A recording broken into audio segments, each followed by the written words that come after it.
Sometimes the best way to get to know who a person isn't by studying him, but instead by getting to know the people who've been helped through his work. Take, for example, Thomas Sowell. Just a few weeks ago, Thomas was doing what 15-year-old boys should be doing: playing baseball, practicing drums, going on ski trips with his Boy Scout troop.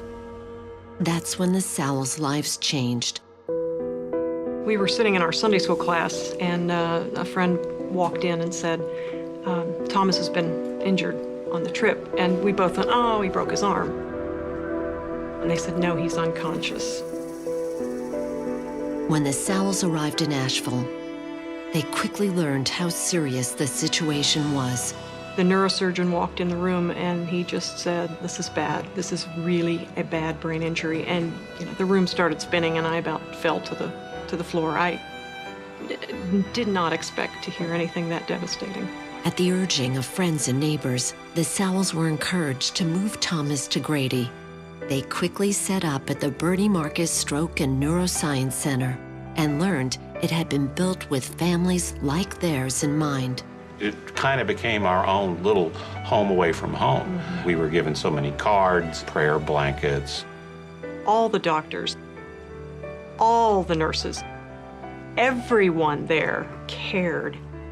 We felt as though the doctors kept us grounded, and the nurses gave us hope.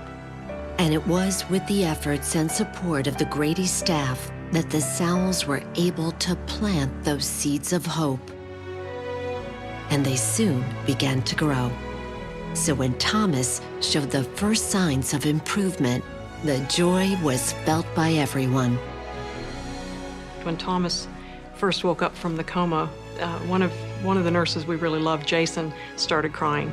And he said, I'm sorry, I'm sorry. And I said, oh, I'm not, I think it's great.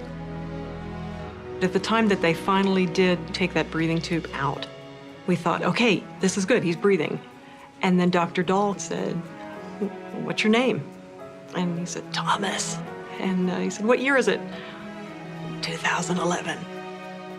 That was the miracle part. That's the part where we said, he's still in there. Thomas's brain is still working. While Thomas will undergo months of physical therapy, he's years ahead of where anyone thought he would be during those first bleak hours.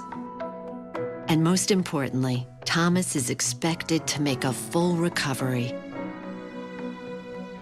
We are people of faith, and we had hundreds and thousands. I mean, I can't even tell you how many people from all over the world praying for Thomas, still praying for Thomas.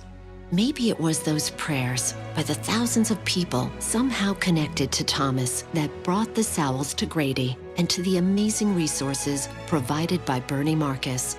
Mr. Marcus has been able to do is more than just our family. I mean, it's really helped the whole community.